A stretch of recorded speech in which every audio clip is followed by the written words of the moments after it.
वो उसको कहा जाता है इलेक्ट्रोकार्डियो ग्राफ। क्या बोल जाते हैं? इलेक्ट्रोकार्डियोग्राफ मशीन, ठीक है।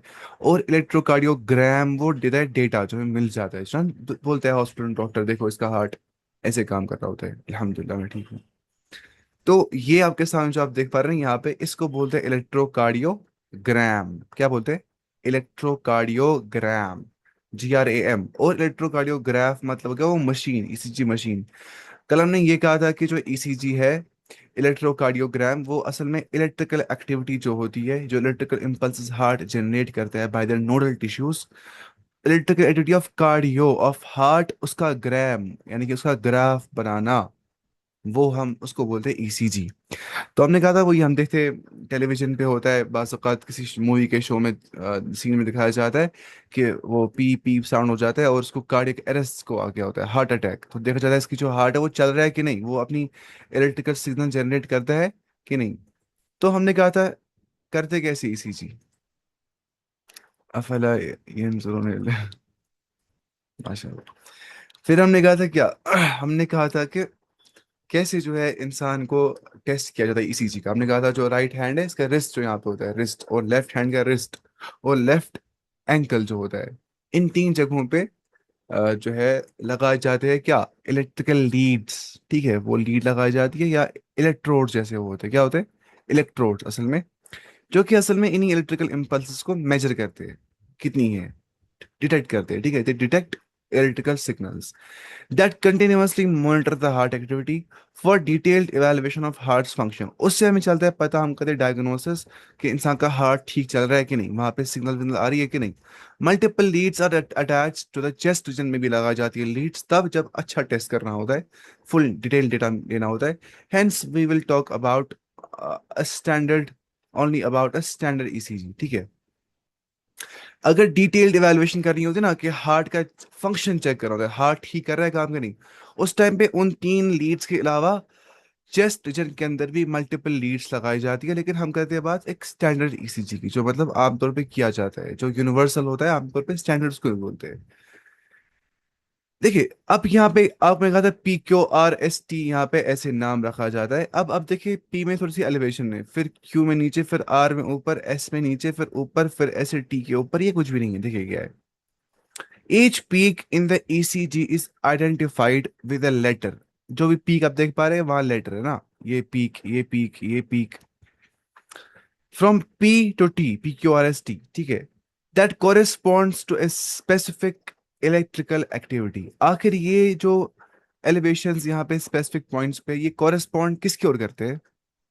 ये कॉरेस्पॉन्ड करते हैं, ये रहनुमाई करते हैं हमें, ये इंडिकेट करते हैं कि इलेक्ट्रिकल एक्टिविटी ऑफ हार्ट किस एतबार से हो रही है। उसको हमने ग्राफिकली रिप्रेजेंट कर दिया है, उसी को हम बोलते हैं ECG।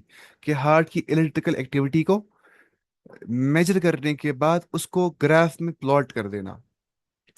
अब देखिए, the P wave represents the electrical excitation. जो आप P वेव देख रहे हैं ना यहाँ पे, ये वाली P, ये वाली ऐसे, ये है क्या? It's nothing but electrical excitation और डीपोलराइजेशन ऑफ एट्रिया। देखिए आप एक बात याद रखिए, जब भी कोई चीज आपको आएगा ना डीपोलराइजेशन, क्या आएगा? डीपोलराइजेशन। आप देखिए NCERT पे ये चीज, डीपोलराइजेशन का मतलब क्या? इसको कंट्रैक्शन करनी होती है, क्योंकि कंट्रैक्शन प्रोसेस के लिए डीपोलराइजेशन होनी पड़ती है। डीपोलराइजेशन का मतलब हो गया जब इलेक्ट्रिकल एक्टिविटी ऑफ हार्ट जो होती है वो चेंज हो जाती है। तो इलेक्ट्रिकल एक्टिविटी ऑफ हार्ट में चेंज आने से, यहाँ पे डी से मुराद होता है क्या? चेंज आना, पोलराइजेशन, यानी कि जो इलेक्ट्रिकल चार्ज होता है उसके अंदर चेंज आ जाती है। तो डीपोलराइजेशन इन शॉर्ट करता है कंट्रैक्शन, ये बात याद रखनी है। Depolarisation leads to what? Contraction. और अगर लफ्ज आएगा रीपोलराइजेशन, क्या आएगा? रीपोलराइजेशन। जो रीपोलराइजेशन होता है उसकी वजह से हो जाता है रिलैक्सेशन। अब आप आर से आर याद रखिए, आपको खुद याद रहेगा ना, कितना आसान है ये। रीपोलराइजेशन मतलब, एक मिनट क्या हो गया, मुझे यहाँ पे करना। रीपोलराइजेशन मतलब रिलैक्सेशन। डी, री मतलब दोबारा से होना पोलराइजेशन। जब भी हो जाती है ना पोलराइजेशन, तो उसका मतलब होता है रिलैक्सेशन। जब पोलराइजेशन नहीं हो जाती है बल्कि डीपोलराइजेशन हो जाती है, तो दैट लीड्स टू कंट्रैक्शन। मतलब देखिए ना, आप समझिए ऐसे पोलराइजेशन, दो पोल्स बन गए। जब दो पोल्स बन जाएंगे तो क्या हो जाएगा, है ना, एक पोल यहाँ से एक पोल यहाँ से हो जाएगा, रिलैक्स हो जाएगा सब कुछ। जब पोल्स बचे ही नहीं है, सब कुछ क्या हो रहा है, कंट्रैक्ट हो रहा है, आप समझ रहे। ऐसे आप याद रख सकते हैं, देखिए डी मतलब रिमूव हो जाना या खत्म हो जाना या चेंज हो जाना। तो डी पोलराइजेशन मतलब अब पोल्स एक दूसरे के साथ अच्छे से नहीं रह पा रहे, नजदीक आ रहे, मतलब कंट्रैक्शन। रीपोलराइजेशन मतलब ये पोल्स की ओर जा रहे हैं, मतलब रिलैक्स हो रहा है सब कुछ। ठीक है, री मतलब रिलैक्स, ऐसे आप याद रख सकते हैं। उसके बाद देखिए आप, हमने यहाँ पे कहा था कि जो इलेक्ट्रिकल एक्साइटेशन हो जाती है ऑफ एट्रिया, ये असल में वही बात होती है कि इलेक्ट्रिकल एक्साइटेशन, एक्साइटेशन मतलब ये एक्साइट कर देता है, ये कंट्रैक्ट कर देता है। तो यहाँ पे आप लिख सकते हैं it's nothing but atrial systole की डायसिस्टोल, शाबाश बताइए मुझे, इज दिस एट्रियल सिस्टोल और डायसिस्टोल। सिस्टोल स्क्वीज, ऐसे ऐसे याद रखना है, ये एट्रियल सिस्टोल की बात हो रही है, दैट इज पी यहाँ पे। ठीक है, हो गया खत्म। Which leads to contraction of both the atria, दोनों एट्रिया की कंट्रैक्शन को जो हार्ट पहले कर देता है, वो हमारी इलेक्ट्रोड्स या इलेक्ट्रिकल लीड्स जो हम लगा देते हैं एक पेशेंट को, वो दिखाता है हाँ इसके अंदर पी वेव ठीक है, यानी कि एट्रियल कंट्रैक्शन हो रही है। ठीक है, इतना हो गया। उसके बाद देखिए आप, मैंने कहा था आपको the Q R S complex यहाँ पे बन गया, इसको बोलते हैं क्यू आर एस कॉम्प्लेक्स, इसको अलग निकाला जाता है। Represents what, it represents nothing but depolarisation of the ventricles. अभी कहा था मैंने आपको, डीपोलराइजेशन मतलब कंट्रैक्शन।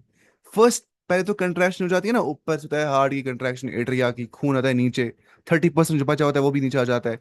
फिर क्या होता है, वेंट्रिकल कंट्रैक्शन, तो वही है depolarisation of ventricle, which initiates what, ventricular contraction, है ना। The contraction starts shortly after Q. जब ये पॉइंट्स यहाँ आ रहा है ना, पी के बाद इसने यहाँ पे क्यू बना दिया है, तो बस इसके बाद ही कंट्रैक्शन स्टार्ट हो जाएगी यहाँ पे।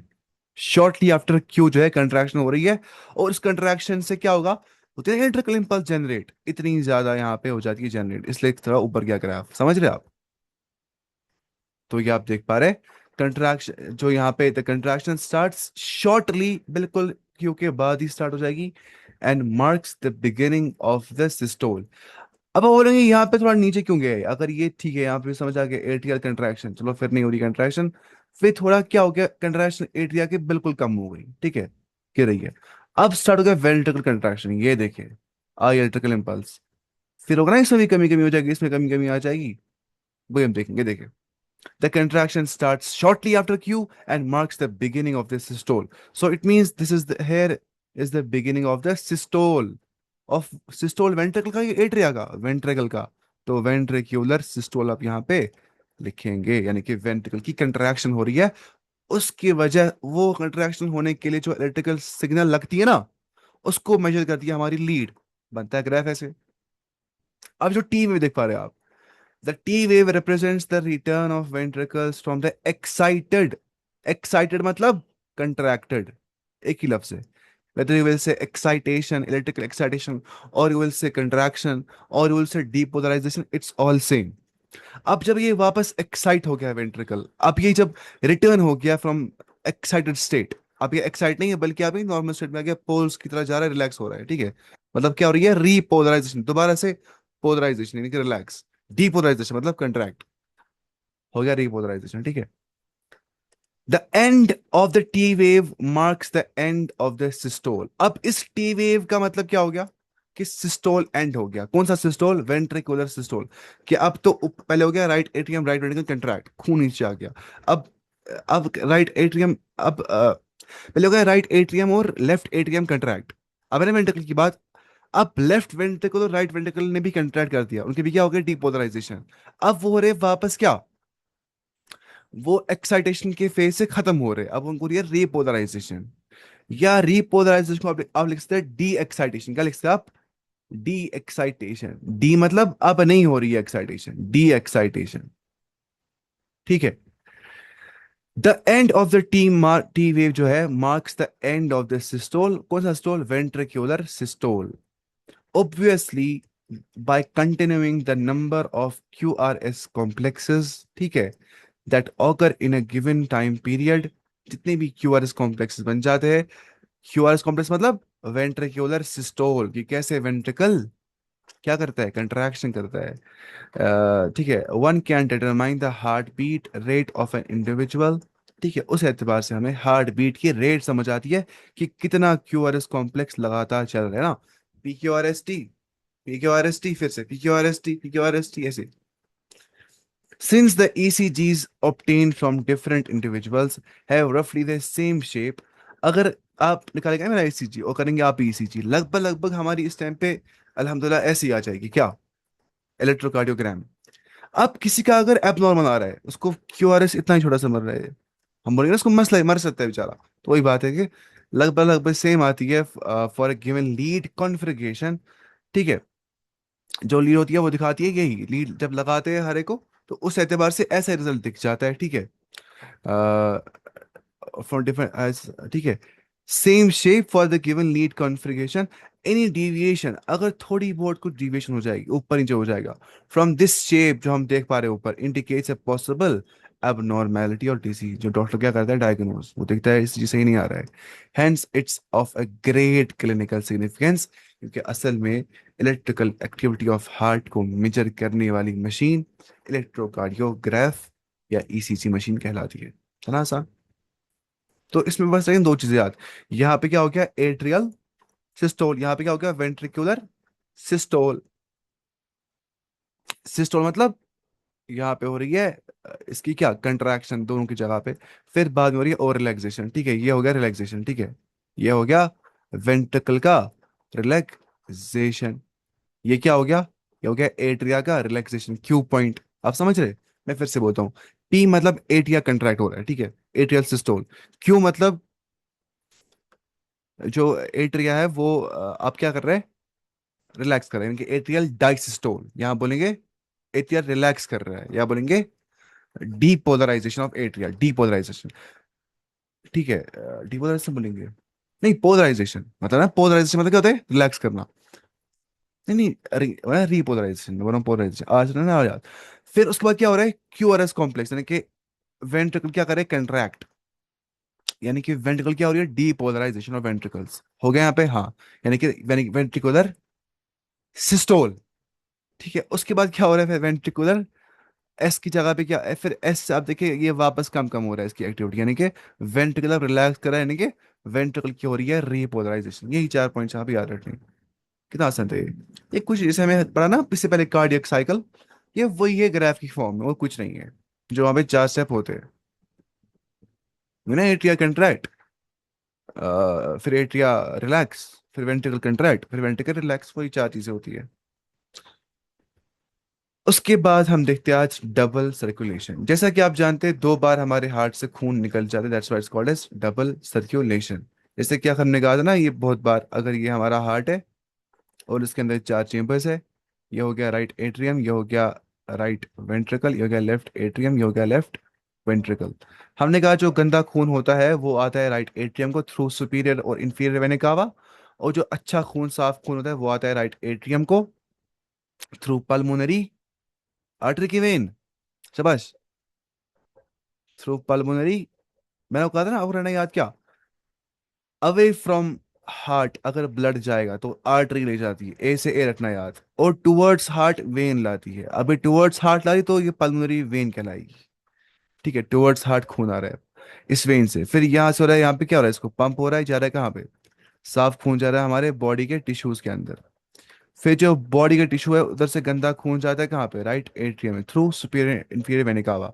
तो ऐसे ही ना 2 बार खून आ जाता है, यहाँ से भी आता है खून। ये तो क्या, ये वाला इसको बोलते हैं सिस्टमिक सर्कुलेशन, क्या बोलते हैं, सिस्टमिक, जो बॉडी बॉडी के साथ ताल्लुक रखता है। दूसरा क्या, पल्मोनरी वाला, नहीं नहीं, सिस्टमिक यहाँ से ये वाला हो गया सिस्टमिक, जो ना बॉडी के साथ है ताल्लुक। ये हो गया पल्मोनरी, जहाँ से ना फिर राइट वेंट्रिकल से घुसता है ना, फिर ऐसे आता है इधर से। मैंने कहा था पहले आपको ये चीज, हमने देखी सीधी आप, बोला है कि the blood flow strictly in a fixed route through blood vessels. ठीक है, एक फिक्स्ड रूट या फॉलो करता है। द आर्टरीज एंड वेन्स से चलता है blood, basically each artery and when consist of 3 layer. Artery और वेन के अंदर 3 लेयर्स होती है, एक तो होती है अंदर वाली, बीच वाली, बाहर वाली, है ना। तो हम देखते हैं वही चीज, इनर लेयर जो आर्टरी की होती है उसको बोलते हैं inner lining of squamous endothelium होता है। स्क्वैमस का मतलब होता है फ्लैट सेल्स जो होंगी, और एंडोथीलियम मतलब, एंडो मतलब हो गया अंदर वाली, थीलियम मतलब कवरिंग, यानी कि फ्लैट सेल्स की अंदर वाली covering, endo squamous endothelium inner layer. वो बन जाती है किस चीज से? इनर लाइनिंग जो होती है, अंदर की लाइनिंग, जो ना अंदर से अगर हम देखेंगे टनल, अंदर से लाइनिंग होगी ना हमारी यहाँ वैसी, अगर हम फॉर एग्जांपल ब्लड वेसल्स के अंदर घुसेंगे, हम देखेंगे अंदर से क्या है, हमें देखेगा एंडोथीलियम वहां पे, यानी कि inner lining of squamous endothelium. Flat sales होंगी और एंडोथीलियम जो अंदर वाली कवरिंग होगी, और उसी को हम बोलते हैं ट्यूनिका इंटीमा। ट्यूनिका मतलब लेयर, इंटीमा मतलब अंदर वाली, ट्यूनिका इंटीमा। अब जो मिडिल लेयर होती है, मिडिल लेयर होती है ऑफ स्मूथ मसल, वो स्मूथ मसल से बन जाती है और इलास्टिक फाइबर से बन जाती है। इससे इसको मतलब इलास्टिसिटी मिल जाती है, ठीक है। खून अच्छे से फ्लो कर पाता है इसकी वजह से, और इसका ही नाम दिया जाता है ट्यूनिका मीडिया। मीडिया मतलब जो मिडल होगी, मिडल, है ना। अब रखिए ना आई से इनसाइड, याद देखिए ट्यूनिका इंटिमा मतलब इनसाइड है, अंदर से। ट्यूनिका मीडिया जो बीच में, मिडल में, है ना। एंड एन एक्सटर्नल लेयर जो होती है ब्लड वेसल या मतलब ना वेन या क्या इसको बोलते हैं, आर्टरी की, उसको हम बोलते हैं फिब्रस कनेक्टिव टिश्यू से बन जाती है वो बाहर वाली लेयर, विद कोलाजन फाइबर के साथ। तो दो चीजें होती है external layer of artery and when के अंदर, फिब्रस जो फाइबर से बन जाता है कनेक्टिव टिश्यू, ठीक है, एंड कोलेजन फाइबर्स, इससे इसको स्ट्रेंथ मिल जाती है, ठीक है। तो बेसिकली हम जानते हैं कोलेजन फाइबर्स होती है किसके लिए? वो होते हैं स्ट्रेंथ के लिए। उसके बाद ट्यूनिका एक्सटर्ना, जो कि बाहर वाली लेयर को बोला जाता है ना। एक्सटर्ना मतलब एक्सटर्नल, अब रखे ऐसी याद।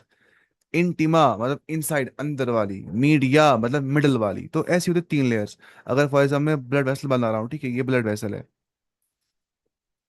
हम बनाते हैं इनर मोस्ट लेयर, ठीक है। ये देखिए आप, मानिए आप, ये इसकी है इनर मोस्ट लेयर, ठीक है। कैसे बनाएंगे ऐसे ना, ऐसे कैसे बनाएंगे, समझ नहीं आ रहा है। मानिए ना ये लेयर, अंदर वाली लेयर, यहाँ से अंदर वाली लेयर, ये क्या है? Tunica intima. फिर जो बीच वाली बनाएंगे हम किससे? लेकिन हमने उल्टा कर दिया, एक मिनट, अंदर वाली इसके और अंदर आएगी, ये ना अंदर वाली, देखिए ये हो गया पूरा अंदर वाली, ठीक है, जो मैं बता रहा हूँ ऑरेंज पेन से। ये ट्यूनिका इंटिमा। फिर बीच वाली है ब्लैक वाली, वो कौन सी है? Tunica media. फिर है बाहर वाली, वो tunica externa. The tunica media is comparatively thin होती है वो, बीच वाली, इन द वेन्स, वेन के अंदर कंपेरेटिवली थिन होती है ट्यूनिका मीडिया, यानी कि बीच वाली लेयर जो मैंने ब्लैक से यहाँ बनाई थी ना। अच्छा, क्यों होती है यहाँ पे थिन वेन के अंदर? इसके पीछे लॉजिक है क्या, देखिए। क्योंकि वेन हम जानते हैं खून ले जाती है टुवर्ड्स हार्ट, क्या? वेन जो है वो खून ले जाती है टुवर्ड्स हार्ट, हार्ट के लिए। लेकिन जो आर्टरी होती है वो अवे फ्रॉम हार्ट खून ले जाती है, ठीक है। और जब भी हार्ट अवे फ्रॉम हार्ट खून लिया जाता है ना, वो बड़े फोर्स से लिया जाता है। जैसे फॉर एग्जांपल आप मानिए, हम अवे फ्रॉम हार्ट खून ले रहे ऑर्टा के थ्रू पूरे टिश्यूज के अंदर, तो कितना फोर्स चाहिए होता है।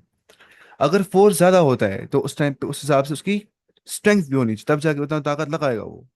दैट इज वाई एट्रिया का जो ट्यूनिका मीडिया होता है वो मोटा होता है कंपेयर टू वेन्स का ट्यूनिका मीडिया, क्योंकि वेन्स में कम प्रेशर होता है, आर्टरीज में ज्यादा प्रेशर होता है। क्यों? क्योंकि आर्टरीज पंप करती है, आर्टरीज से ही पंप हो जाता है ब्लड, तब जाके वो टूवर्ड्स या तो आएगा वापस, ये तो जाएगा पंप करेगा हार्ट आर्टरी से, पल्मोनरी आर्टरी के थ्रू जाएगा कहाँ पे? वो लंग की ओर, वहां से साफ खून आएगा, वो घुसेगा राइट एट्रियम, लेफ्ट एट्रियम के अंदर। या तो जो है जो वेंट्रिकल लेफ्ट वाला होता है, वो करेगा पंप ब्लड को, पूरी जो हमारी बॉडी है थ्रू ऑर्टा ले जाएगा।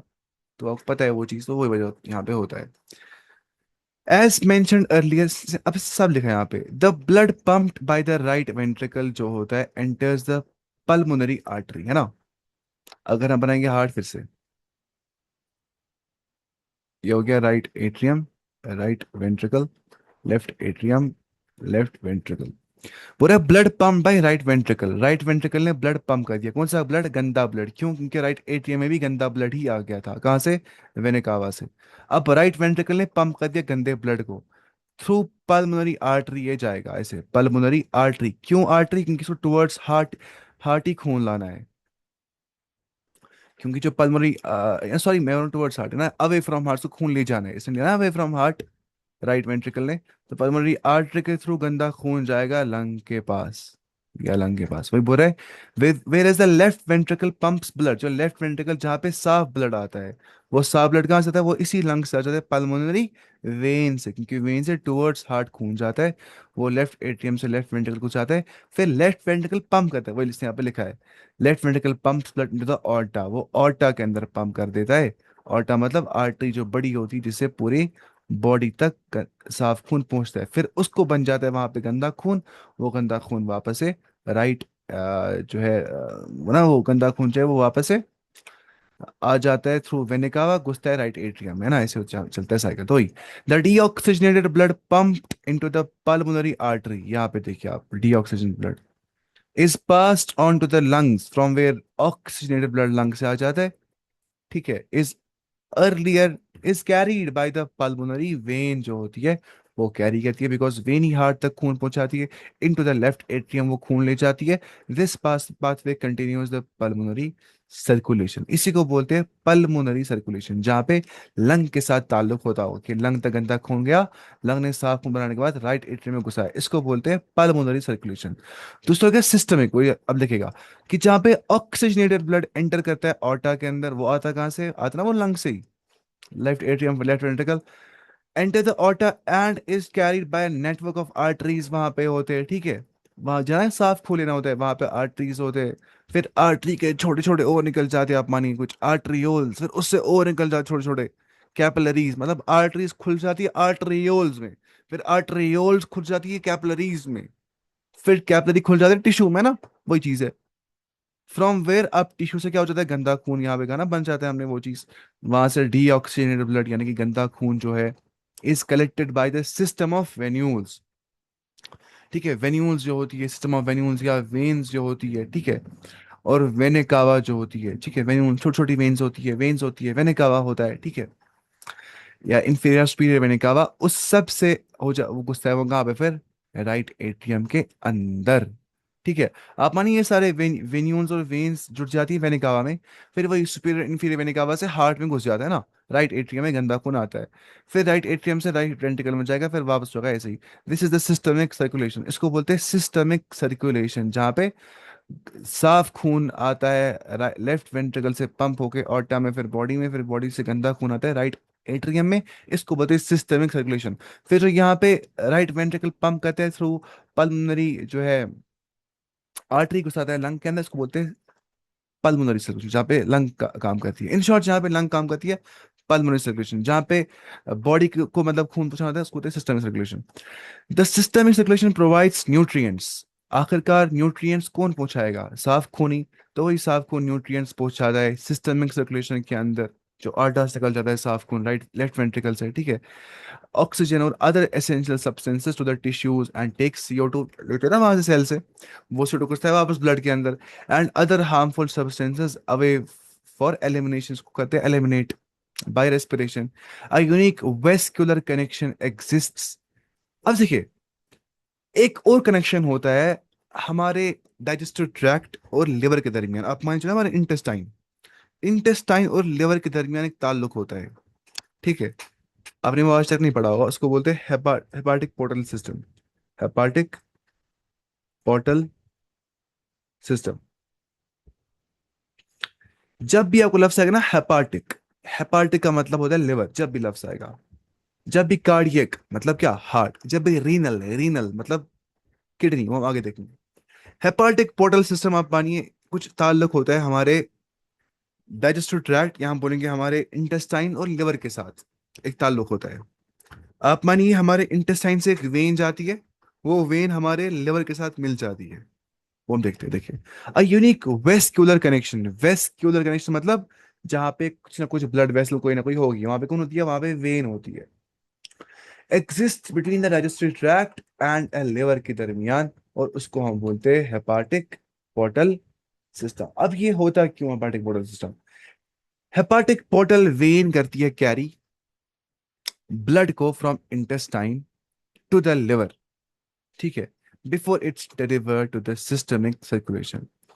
इससे पहले कि जो साफ खून है, जो ऑक्सीजनेटेड ब्लड है, वो सिस्टमिक सर्कुलेशन के थ्रू बॉडी के तमाम सेल्स के अंदर जाएगा।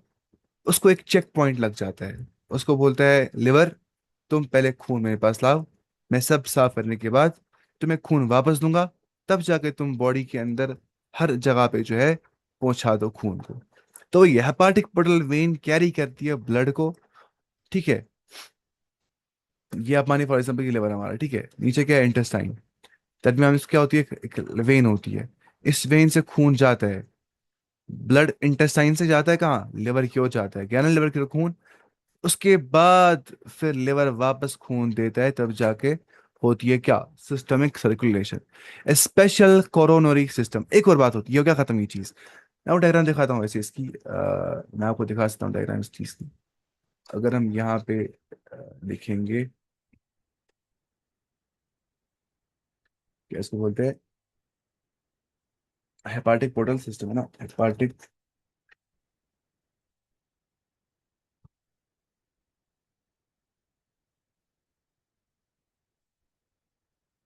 यहाँ पे आपको दिखेगा, इसको बोलते हैं हेपाटिक पोर्टल सिस्टम, है ना। ये लिवर आप देख पा रहे हैं, ये हमारे सामने क्या है, लिवर। और उसके बाद यहाँ पे क्या है, स्टोमक। ये देखिए आप, हेपाटिक पोर्टल वेन यहाँ पे, ये देखिए, है ना, ये हेपाटिक पोर्टल वेन जोड़ रही क्या है, ये लिवर को ये जोड़ रही है ना, ये लिवर यहाँ से बनाता हूँ ब्लू पेन से। देखिए ये लिवर हमारा है, ये लिवर को जोड़ रही है हेपाटिक पोर्टल वेन, ये देखिए वेन, किसके साथ, हमारे इंटेस्टाइन के साथ, है ना, इंटेस्टाइन यहाँ पे। अब देखिए हेपाटिक पोर्टल वेन जो है ये वाली, ये हेपाटिक पोर्टल वेन, ये वाली जो मैं बना रहा हूँ, ये जुड़ रही है कहाँ से, इंटेस्टाइन के साथ। तो इसको ताल्लुक होता है इंटेस्टाइन के साथ, यहाँ से देख, यहाँ से देख। और जुड़ती है कहाँ पे, लिवर के साथ। तो ऐसा कुछ हो जाता है, बाकी आपको पढ़ने की जरूरत नहीं है इसमें। एनसीईआरटी में ना रखा ही है इस वाला डाइजेस्टिव सिस्टम, वरना ही पढ़ा था मैं सारा अच्छे से। इसमें है ही नहीं चैप्टर ऑफ डाइजेस्टिव सिस्टम, वो एनसीईआरटी इतनी आसान हो गई है, मतलब मैं बोल रहा हूँ पहले से आधी हो गई है लगभग ये, बहुत आसान हो गई है। हम कहाँ पे ऐसी यहाँ पे थे ना है- ये हम बोले, ठीक है। A special coronary system of blood vessels, ठीक है। अब एक कोरोनरी सिस्टम, ये हम देखते हैं वो क्या होता है। आप मानिए हार्ट का अपना होता है खास नर्वस सिस्टम, हार्ट का अपना। हार्ट मत होता है डिपेंड ऑन नर्वस सिस्टम अपनी इलेक्ट्रिकल इम्पल्स जनरेट करने के लिए, नहीं।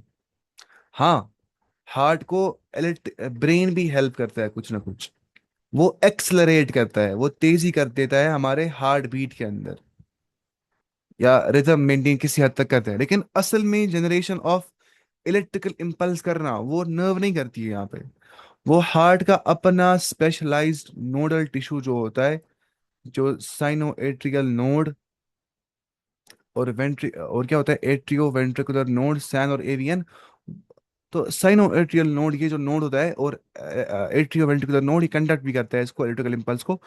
ये कहते हैं generation and conduction of electrical impulses, जो कि हार्ट का स्पेशलाइज्ड टिश्यू यानी कि नोडल टिश्यू होता है। लेकिन ब्रेन का भी यहाँ पे रोल होता है, वो एक्सलरेट करता है, तेज कर देता है हार्ट बीट को, कम कर देता है उसको, रिदम मेंटेन करता है किसकी हद तक, पेस वगैरह स्पीड करता है मेंटेन।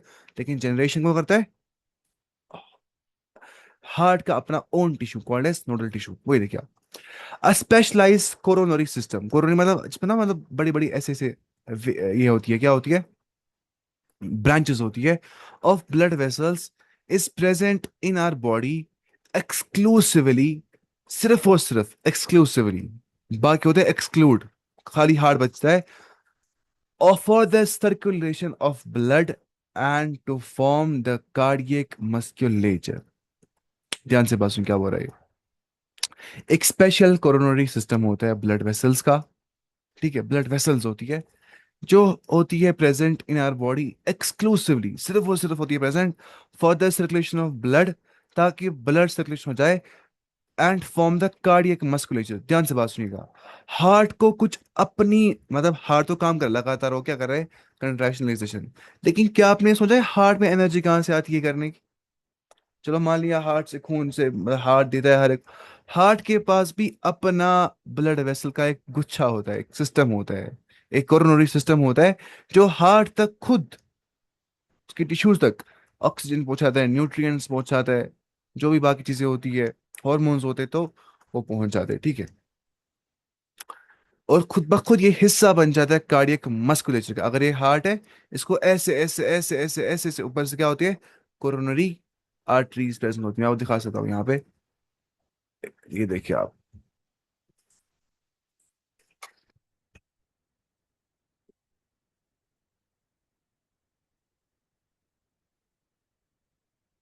ये अगर हार्ट ना हमारा देखिए ना, उतना ही कुछ वेन जैसे ऊपर से होती है, हार्ट को अपनी वेन्स होती है, तो इसी को बोलते हैं कोरोनरी आर्टरी, ये वाली। राइट होती है और left, right coronary artery and left coronary artery. जो आप यहाँ से देख रहे हैं, जो बड़ा ब्रांचेस में यहाँ पे खुल रही है, ये देखिए आप, ये सारी। इससे क्या होता है, इससे हार्ट को अपनी चीजें मिल जाती है। हार्ट को न्यूट्रिएंट चाहिए होता है, हार्ट को ऑक्सीजन चाहिए होता है, हार्ट को ग्लूकोज चाहिए होता है, तो वो ऐसे मिल जाता है। और ये हार्ट का अपना होता है क्या, वेस्कुलर सिस्टम, ठीक है, हार्ट का अपना। उसके बाद अब देखिए यहाँ पे जो हमने कहा ना अभी, कैसे खून चल जाता है, हम देखेंगे अब आखिरी बार।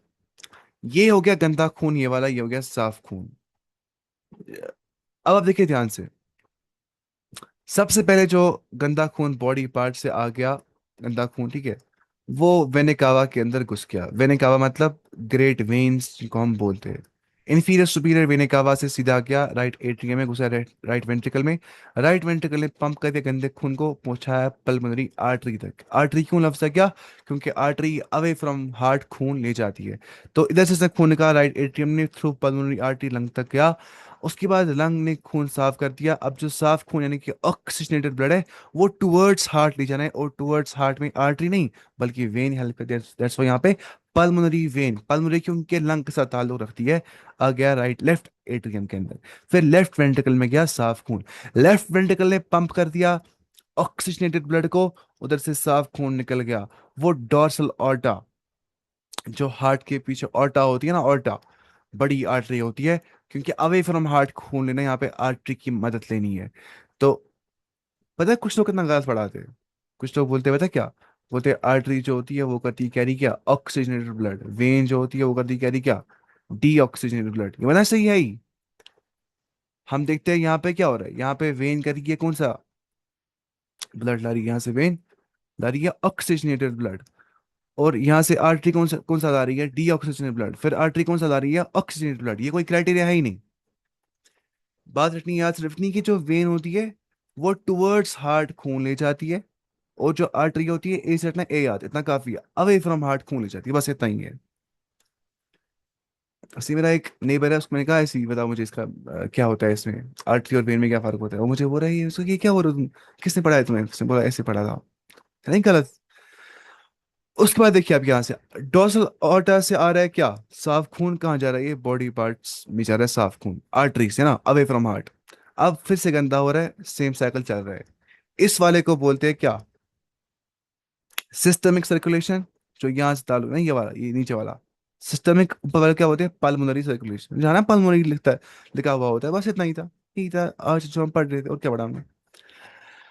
अब देखिए, अगर ये हमारी वेन है या आर्टरी है, देखिए वेन और आर्टरी लगभग लगभग सेम होती है ना स्ट्रक्चर के अंदर। फिर देखते हैं हम कैपिलरी के बारे में भी। अ- हम जानते हैं कि ल्यूमेन का मतलब होता है खाली जगह, जो अंदर से अगर पाइप होती है ना, अंदर से ल्यूमेन पाइप को खाली जगह, तो वही ल्यूमेन होता है जहाँ से ब्लड फ्लो हो जाता है। अब जो अंदर वाली लेयर होती है ना, यहाँ पे, इस यहाँ पे लिखा है, यहाँ पे स्मूथ मसल होती है, यहाँ पर भी स्मूथ मसल होती है ना। जो यहाँ पे लिखा था देखिए ऊपर, कहाँ गया है ना, यहाँ पे लिखा था, ये बनते हैं inner lining of squamous endothelium से। और ये क्या होता है, फ्लैट सेल, स्मूथ होती है, ठीक है। अब लेकिन मैंने कहा था ना कि जो वेन्स होती है, वेन्स के अंदर और आर्टरी के अंदर ये फर्क होता है कि वेन के अंदर उतना मोटा मोटा अंदर से लेयर नहीं होती है, कंपेयर टू आर्टरी में। कितनी मोटी लेयर है, क्यों मोटी है, जितनी मोटी ज्यादा होती है उतना प्रेशर बढ़ जाता है, क्योंकि उतना ल्यूमेन छोटा हो जाता है। आप समझ रहे, अगर फॉर एग्जाम्पल मेरे पास पाइप है, ठीक है, मैं पाइप को छोटा करता हूँ ऐसे, कितना फोर्स से पानी निकलता है। अगर इतनी बड़ी पाइप होगी, क्या फोर्स इतना कम हो जाएगा, इतना सारा पानी निकल रहा है। तो वैसे ही आर्टरी को चूंकि अवे फ्रॉम हार्ट ब्लड लेना होता है, ठीक है, बड़े फोर्स के साथ लेना पड़ता है उसको, ठीक है। दैट्स वाई जो आर्टरी होती है देखिए ना यहाँ पे देखिए, यहाँ पे आर्टरी ना अवे फ्रॉम हार्ट ब्लड ले रही है राइट वेंट्रिकल से। फिर यहाँ पे आप देखिए दोबारा क्या हो रहा है कि लेफ्ट वेंट्रिकल को भी आर्टरी से खून ले रहा है, साफ खून। तो आर्टरी हो चाहिए मजबूत है, मोटी हो जाती है artery, that's why artery is क्या, थिक हो जाती है आर्टरी। क्यों होती है थिक?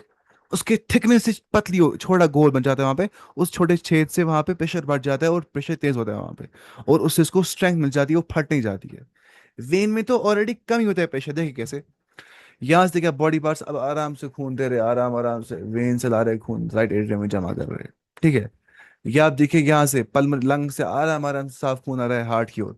तो वेन में प्रेशर उतना नहीं होता है। प्रेशर असली क्या होता है आर्टरी में, इसलिए आर्टरी अल्लाह ताला ने मोटी बनाई है कंपेयर टू वेन, वो पतली होती है। उसको उतना प्रेशर बर्दाश्त नहीं करना पड़ता, वहां पर ल्यूमेन बड़ा होता है तो प्रेशर कम होता है। वही समझा रहा है। और आप पानी वेन और आर्टरी के दरमियान कुछ ताल्लुकात बाज़ात बन जाते हैं, उसी को बोलते हैं कैपिलरी। ठीक है। ऐसा कुछ होता है यहाँ पे, इनके दरमियान ही कुछ ताल्लुक होता है वेन और आर्टरी के दरमियान में। अब देखिए आप, systematic schematic plan of body circulation in human, ऐसे यहाँ पे स्कीम प्लान दिया है, मतलब कैसे क्या हो जाता है ये पता है आपको, ब्लड फ्लो कैसे हो जाता है।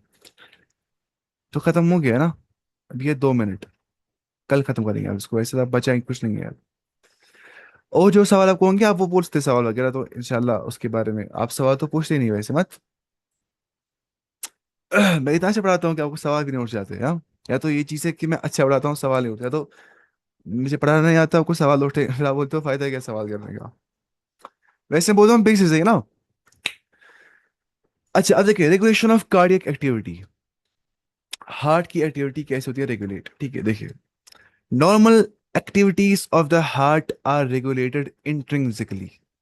हार्ट इंट्रिंसिकली, एक तो एक्सट्रिंसिकली कि बाहर से एक्सटर्नल फैक्टर्स कुछ काम करते हैं और हार्ट काम नहीं। नॉर्मल एक्टिविटी जो हार्ट की होती है वो खुद हार्ट के अंदरून ही खुद ब खुद संभाल लेता है।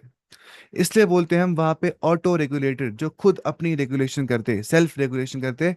कुछ स्पेशलाइज्ड मसल्स होती है, जिन स्पेशलाइज्ड मसल्स को हम नोडल टिश्यू का नाम दे देते हैं, जिनके अंदर तो क्वालिटी होती है ऑटो एक्साइटेबिलिटी की, जो खुद ब खुद एक्साइटेबिलिटी कंट्रैक्ट कर देते हैं, जिनकी वजह से कंट्रैक्शन पॉसिबल हो जाती है, चाहे एट्रिया की या वेंट्रिकल की, because of nodal tissues. Hence the heart is called myogenic. Myo मतलब मसल, जेनिक मतलब जनरेशन, जहां पे खुद ब खुद हार्ट की अपनी ही मसल जनरेट कर देती है क्या, जेनिक मतलब जनरेट कर देती है इलेक्ट्रिकल इम्पल्स को। यहां बोलेंगे क्या, एक्शन पोटेंशियल को। एक्शन मतलब जो काम में आ जाता है, पोटेंशियल जो अंदर से पोटेंशियल है वो काम में आ जाता है। तो एक्शन पोटेंशियल मतलब इसमें होता है पोटेंशियल एक्शन दिखाने का या इलेक्ट्रिकल इंपल्स जनरेट करने का। उसी को बोलते हैं ऑटो एक्साइटेबिलिटी, या उसी को बोलते हैं हार्ट होता है मायोजेनिक, एक ही चीज है। अ स्पेशल न्यूरल सेंटर, अगर आप अपना दिमाग देखेंगे ना, एनसीईआरटी शायद दिया, हाँ ब्रेन के बारे में दिया एनसीईआरटी ने, आगे हम देखेंगे ना वो। एक न्यूरल सेंटर होता है, ठीक है, ब्रेन के अंदर जहाँ पे नर्व्स का सेंटर होता है, उसको बोलते हैं मेड्यूला ऑब्लंगेटा। ये जो मेडुला ऑब्लंगेटा होता है अच्छा खासा बड़ा पार्ट होता है ब्रेन स्टेम का। तो it can moderate the cardiac function, ये भी कार्डियक फंक्शन है कि हार्ट के फंक्शन के अंदर कर सकता है हेल्प, मॉडरेट करता है कर सकता है इसको, थ्रू ऑटोनॉमस नॉमिक नर्वस सिस्टम। ये हमें समझना अच्छे से, ध्यान से बात सुनिएगा।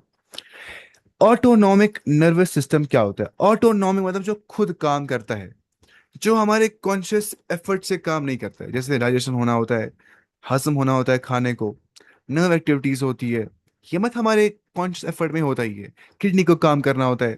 दूसरा क्या, क्या हमें ऐसे हमें हाथ फैलाना पड़ता है, हाथ नीचे रखना पड़ता है, इसको बोलते हैं, ये हम कहते हैं वॉलंटरली। दूसरा तो इनवॉलंटरी, खुद ब खुद हो रहा होता है, डाइजेशन होती है, रेस्पिरेशन हो जाती है,